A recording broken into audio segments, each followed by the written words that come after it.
नमस्कार विद्यार्थी मित्रों। हमने लास्ट वीडियो में देखा वन्य जीवों के विनाश के कारण। तो वन्य जीव यानी जो जंगल में रहने वाले जो पशु हैं और पक्षी हैं, उनका विनाश क्यों होता है? तो जंगलों का विनाश ही उनके विनाश का कारण है।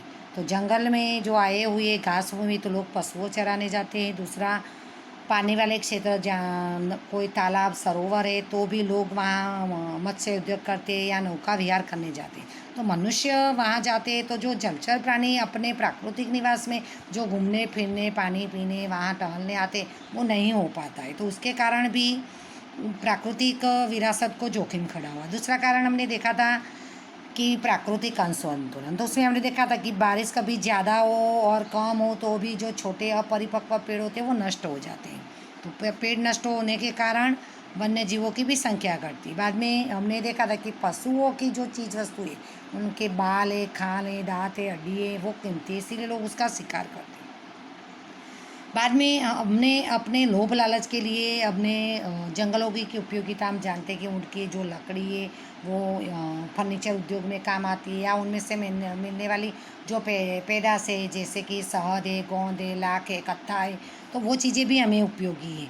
तो उसके लिए भी हम पेड़ को काटे। दूसरा कि हमें हमारे सुविधा के लिए हम बड़ी बड़ी सड़कों का निर्माण करते हैं, बहुउद्देशीय योजनाओं का निर्माण करते हैं, इसीलिए भी हम पेड़ों को काटते हैं। जो खनिज के लिए हम खुदाई काम करते हैं तो उसके लिए भी पेड़े काटे जाते हैं। आवास के लिए भी। तो ये हमारे विकास के लिए हमारी आवश्यकताएं पूरी करने के लिए हम पेड़ों को काटते हैं। बाद में घास चारा और ईंधन और पशु को चराने के लोगों का दबाव जंगल की ओर बढ़ता है। तो हमने पहले भी देखा कि लोग जितने जंगल में जाते हैं तो जो जंगली जानवर हैं उनके प्राकृतिक निवास में दखल डिस्टर्ब खड़ा होता है। और दूसरा कि लोग पेड़ों को भी नुकसान पहुंचाते हैं। जो पशुओं चरने जाते वो भी छोटे अपरिपक्व पेड़ों को ही खा जाते। तो उसके कारण भी जो जंगल नष्ट हो जाते और जो जंगली जानवरों की प्रजातियां वो भी नष्ट हो जाती हैं। तो ये सब कारण हमने देखे थे, वो याद कर लेना। अभी हम देखेंगे वन्यजीव संरक्षण के उपाय कि ये जंगली जानवरों को, जंगल में रहने वाले पशुओं को, जीवों को बचाना है तो हमें क्या करना चाहिए। तो जंगल में रहने वाले जीव यानी पशु और पक्षी, तो उनको बचाने के उपाय यहाँ पर कुछ बताए जो हम देखेंगे। कि जंगलों में हमारी मानसिकता है कि जंगलों को हम आवक का साधन मानते हैं। जंगल में से जो हमें जो चीज़ वस्तुएं मिल रही है, एक तो अभी जस्ट मैंने बताया कि फर्नीचर उद्योग के लिए जो इमारती लकड़ी मिल रही है, दूसरा जंगल पैदा से मिल रही है। तो उससे बहुत सारे उद्योगों को कच्चा माल मिलता है, तो उससे हम आवक का साधन मानते। वो हमारा दृष्टिकोण है, वो हमारी मानसिकता है, उसको हमें बदलने की ज़रूरत है कि हमें जंगलों को सिर्फ अपनी आवक का साधन नहीं बनाना है, उसका संरक्षण भी होना चाहिए। और जंगलों का संरक्षण होगा तो वन्य जीवों को प्राकृतिक आश्रय स्थान मिलेगा कि वो अपनी मर्जी से घूमना, टहलना, पानी पीना, अपनी प्रजनन क्रिया वो सब कर पाएंगे। तो वन्य जीव बचेंगे, जंगल उसका आश्रय स्थान बचेंगे तो वन्य जीव भी बचेंगे। तो वन्य संरक्षण के लिए पहला है कि हम जंगलों को आवक का साधन न माने, वो हमारे मानसिकता, वो दृष्टिकोण को हम बदलें।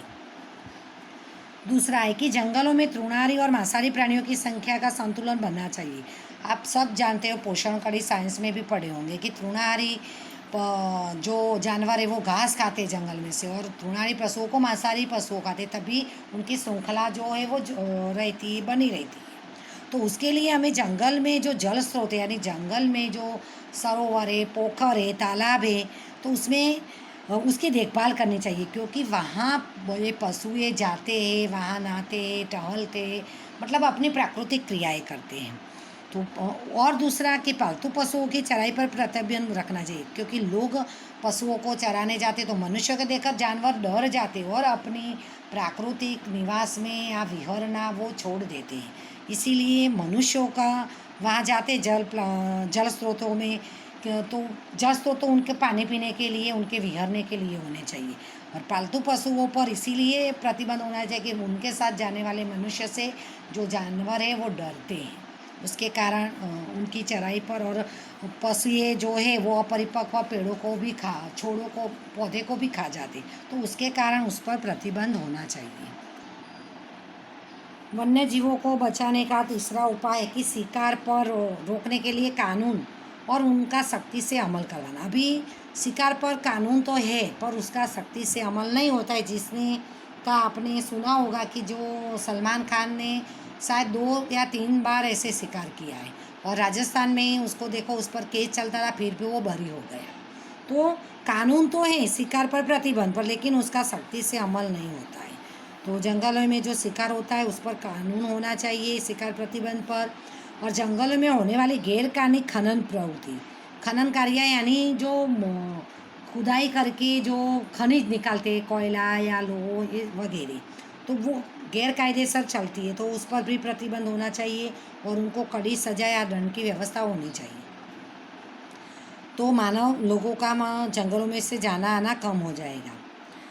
चौथा कारण है कि वन्य जीवों के प्रजनन काल में उन्हें विक्षेप न हो ऐसी व्यवस्था बनानी चाहिए। और विक्षेप डालते मनुष्य, और मनुष्य जाते तो क्यों जाते हैं? एक तो पानी क्षेत्र है तो वहाँ नौका विहार या मत्स्य उद्योग के लिए जाते, पशुओं को चराने के लिए जाते, या खनन प्रवृत्ति चल रही है तो जाते, तो उस सब पर प्रतिबंध होना चाहिए। बाद में जंगल क्षेत्रों में होने वाली मत्स्य प्रवृत्ति, वनील पैदाइश एकत्रीकरण यानी वो जंगल पैदाश है उसका एकत्रीकरण या पर्यटन से, अभी कई लोग हमारे जैसे घूमने फिरने भी जाते हैं तो उनके कारण वन्य जीवों पर जो प्रभाव पड़ते हैं कि आप सबको पता है कि ये जो जंगली जानवर है मानव को देखकर डर जाएंगे और वो प्राकृतिक निवास में घूमेंगे फिरेंगे नहीं, उनका प्रजनन भी नहीं होगा। इसीलिए ये पर्यटन प्रवृत्ति पर भी प्रतिबंध होना चाहिए और उसके लिए कोई कदम उठाने चाहिए। समाज में बड़े पैमाने पर जन जागृति के कार्यक्रम को आयोजित करने चाहिए। जन जागृति के कार्यक्रम यानी लोगों में समझ होनी चाहिए कि हम जंगल को काटेंगे तो जंगल में रहने वाले एक छोटे से जीव जंतु से लेकर बड़े जो जानवर है उनका आश्रय स्थान छीन जाएगा, तो वो उनकी जातियाँ लुप्त हो जाएगी और आने वाली पीढ़ी तो सिर्फ उनको फोटो में ही देख पाएगी। तो ये समझ सभी लोगों में होने चाहिए समाज के, तो लोग ये जंगलों को नुकसान न पहुंचाए और जंगलों को नुकसान नहीं पहुंचेगा तो ये वन्य जीव है जो जंगली जानवर हैं उनकी जातियाँ भी बची रहेगी, लोग शिकार वगैरह भी नहीं करेंगे। आगे वन्य जीवों को बचाने के लिए कि जवाबदार नागरिक समूहों को वन्य जीव संरक्षण कार्य के लिए यदि तंत्र शिथिल हो तो उस पर दबाव बनाकर उस कार्य को प्राथमिकता देनी चाहिए।